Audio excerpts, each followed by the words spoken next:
Hello, everyone. Good morning, good afternoon, konnichiwa. How are you feeling today? How are you? Let me see if you can hear me. If yes, please say hello. Put a comment below the video on Facebook Live.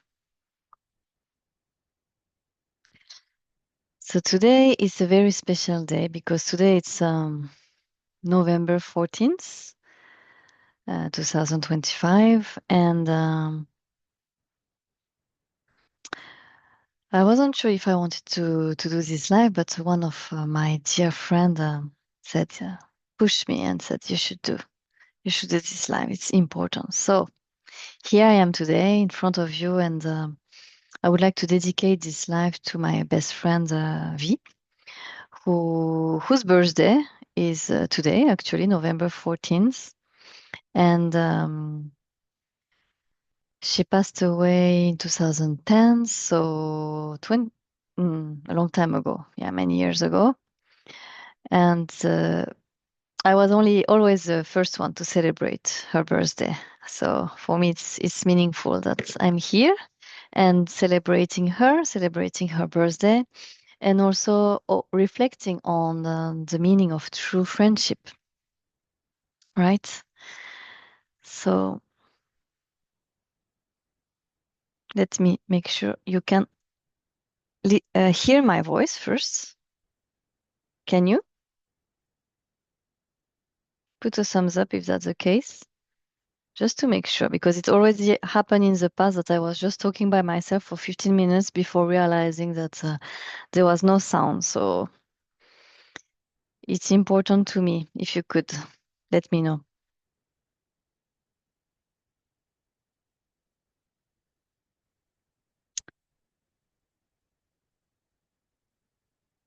No sound?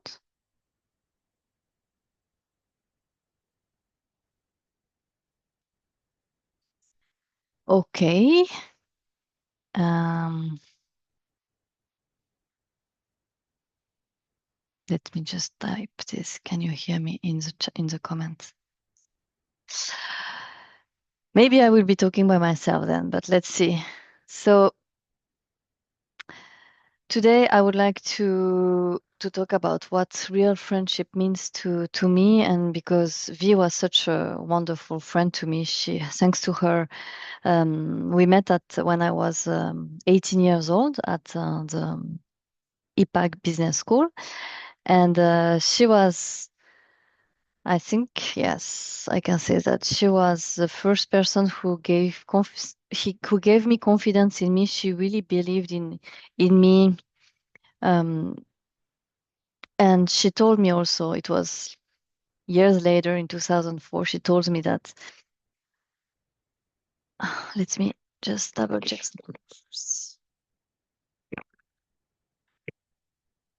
Just want to make sure you can hear me. I have no feedback whatsoever from anyone, so I don't know.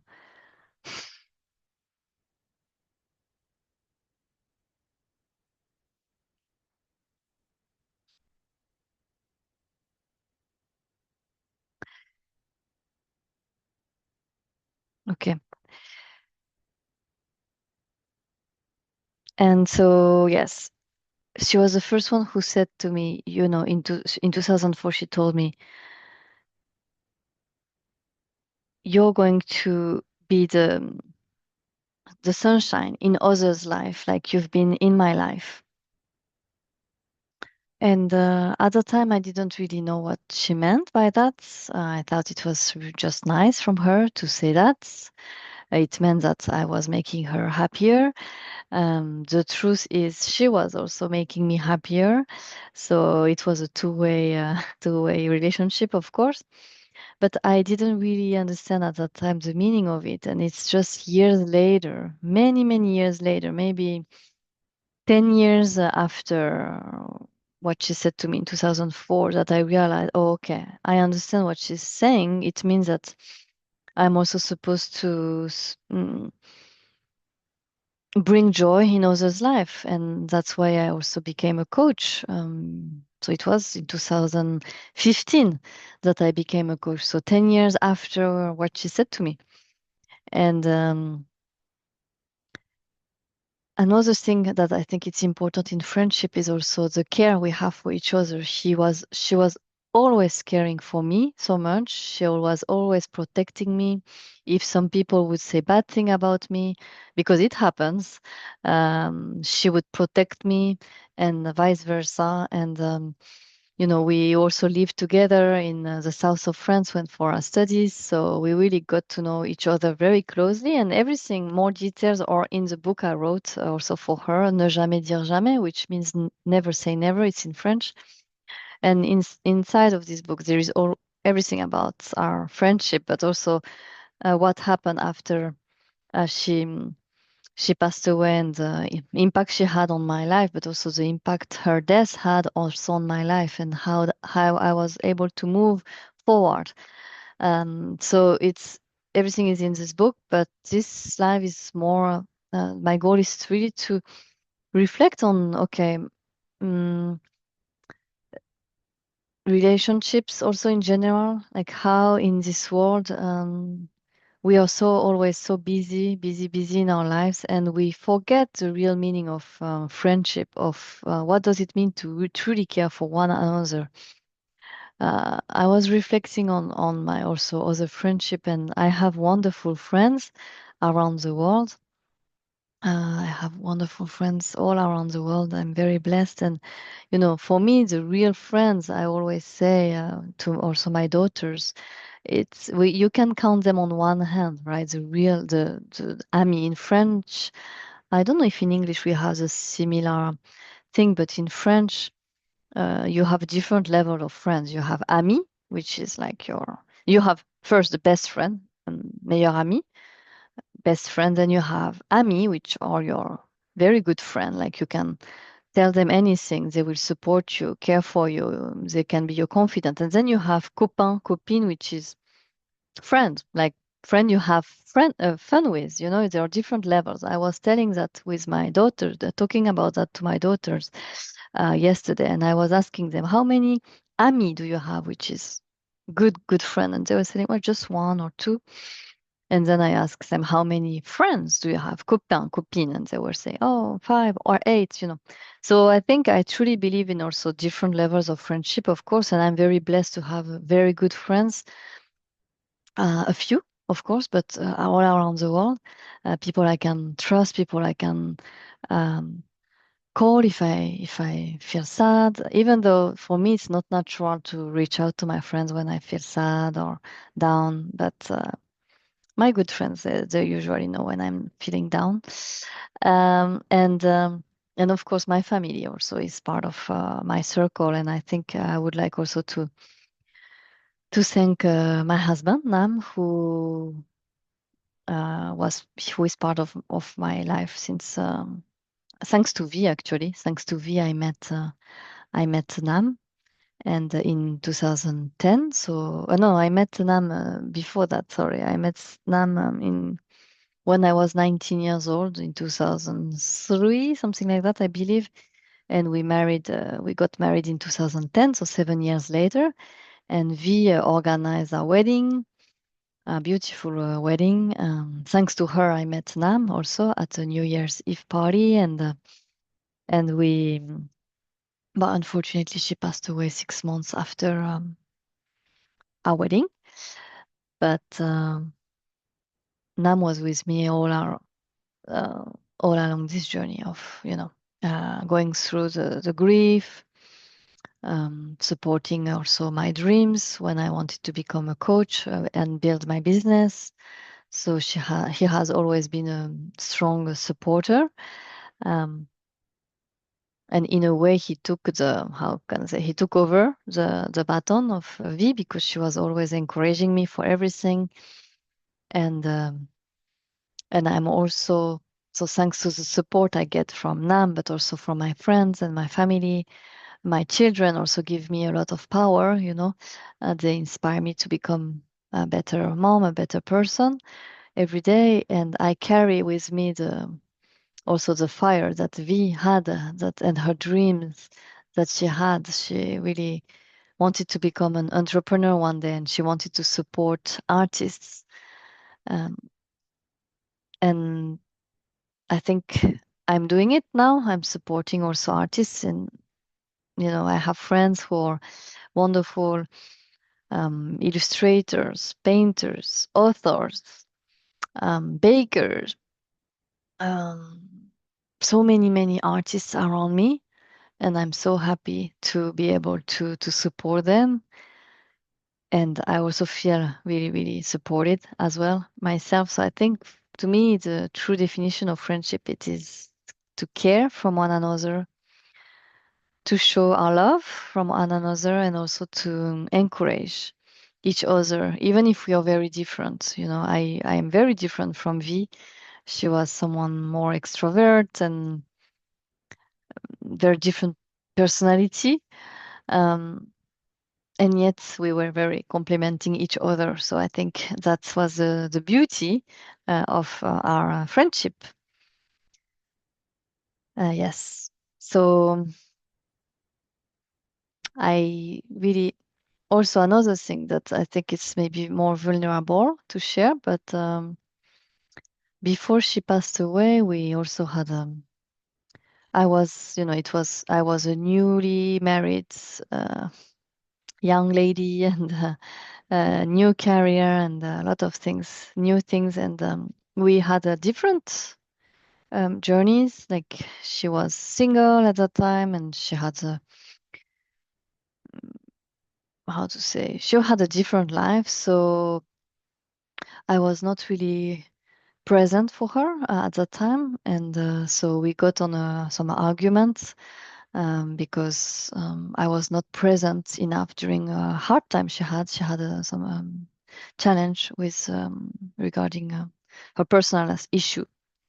I won't share it here, and so I was not present. So we got an argument, and unfortunately, uh, when she passed away, we were not.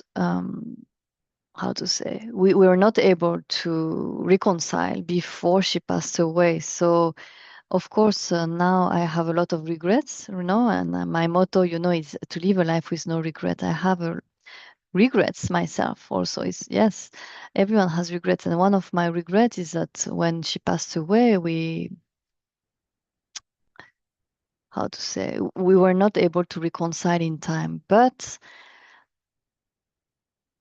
I don't have regrets that, how to say, before she passed away, I was able to give her a letter, to write her a letter to apologize, and I was also able to give her a gift in her mailbox to apologize for the fact that I was not present enough during her difficult time. And so for that, I don't have a regret. I feel at peace because I was able to share my feelings with her before she passed away. And I know she read the letter. I learned about it later from her big sister that she read my letter and she was going to come back to me and have a talk. So knowing this, it helps me to feel at peace. But I know the reason why I'm sharing this is because I know that so many times in our life we have regrets about, oh, I should have done this, or I should have haven't done that, or maybe I should have shared more my love to this person. Especially when people pass away, we always have a lot of regrets about, um, did I love her or him enough? Did I show my love enough? We have so many regrets. I had those, of course. Um, but, you know, I feel at peace. There are so many years that passed also between that time and now, 15 years, but I feel at peace because I was able to share my feelings. And also because, I don't know about you, but I also I also believe about another life after death. I read so many books about that because I'm and still reading books about death and life after death and all these things, about all the signs. Also, I read a couple of books about the signs we receive from our um, no, people who passed away. So now, yes, I truly believe that there is something else after the death. Um, and that also, this how to say, experience helped me now to not wait to show my love and support to people I care for. And also, if even if I'm busy, if I'm doing something, I'm working or etc., if my friends call me, I'm capable of dropping everything. And I think that was a big change also that happened, because I was not able to do that 15 years ago. When my best friend called me, she was in a bad situation and I was in the middle of a meeting, so I could not reply to this phone call. And to this day, I still regret that. And I think that's okay to regret, but the most important thing is to learn from it and okay, what I'm going to do from this experience. And now I know that if a friend calls me, even if I'm busy or in the middle of a coaching session or anything, I'm capable of dropping everything for my friends, for my family, because there are things much more important, I think, than our work. And that's what it is about: friendship, real friendship, and love and caring. So yes, on that note, I would like to also to ask you, what is your definition of friendship? What it is for you? What is your definition of love? And I will end with a poem. I think I will read a beautiful poem that a wonderful artist wrote for my friend V. So let's end with that. For V, who lived like a light. She should have been 42 tomorrow, a quiet sunrise over November sky. But time, in its strange and tender cruelty, chose to keep her forever 27. Young, blazing, unafraid, a heartbeat that never learned to slow down. She lived as if the wind whispered her name, as if the world were a canvas waiting for the color she carried inside. Full speed. That's how she moved, how she dreamed, how she dared to be alive. She walked through life like a rebel with a melody, a woman unshamed to be different, to think differently, to feel deeply, to love even more deeply. There was style in her footsteps, art in her laughter, fire in her eyes. She had a heart big enough to shelter storms and dreams wide enough to stretch across oceans. She longed for South America, the rhythm, the mystery, the unending horizon. Maybe she would have lived there. Maybe she would have loved there. Maybe she would have found a piece of herself in the music, in the mountains, in the wild air, where freedom feels like home. She wanted a family, a child to hold, a godchild to love, a home where her gentle chaos could grow into something beautiful.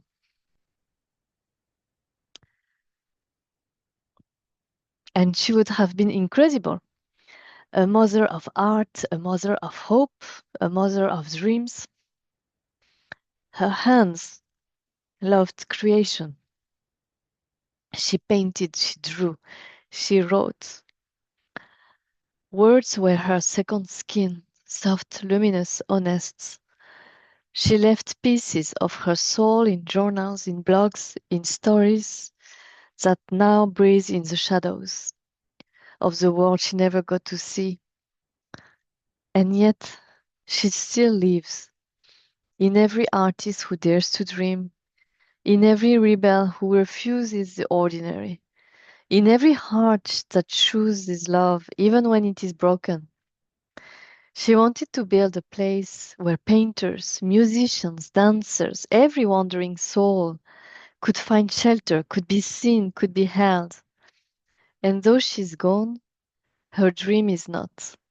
It rises today in the one who now carries her fire, supporting artists across borders, across oceans, across worlds she could only imagine. Two hearts building together, one on earth, one in eternity. Today is her birthday. Today is remembrance, a remembrance of her spark, her wildness, her fierce tenderness, a remembrance of a woman who lived without fear, who loved without hesitation, who dreamed without limits. And it is a reminder to all of us, do not wait. Do not pause your heart. Do not save your dreams for some distant, safer tomorrow. She didn't. And maybe that is why her life still feels like a comet, short, brilliant, unforgettable.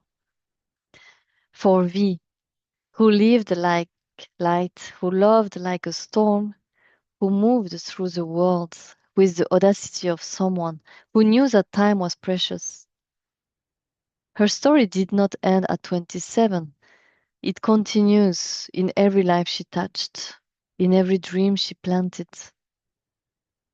in every soul who remembers her tomorrow with a smile, a tear, and the quiet promise to live boldly, just as she did. Happy birthday, V. Thank you all for listening today, and I wish you all a wonderful day. Sending you lots of love. Bye bye. Bisous, matane, sayonara.